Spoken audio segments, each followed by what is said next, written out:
2000, ang lugar na ito ay wala pa itong mga building ngayon.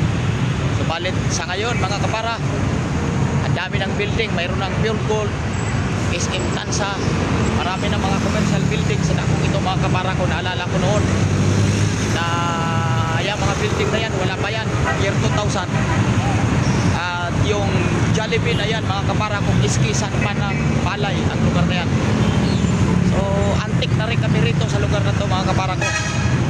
Pure Gold na yan, dati wala yan, puro squatter area ang nakalagay dyan, squatter na mga bahay. Kaya ngayon progressive na ang Tansa, Cavite. At laki ng pagbabago at napakalaki na rin ang highway ngayon. Kaya good luck and God bless. Hanggang sa muli mga video mga kapara ko. Palain tayong lahat ng Diyos.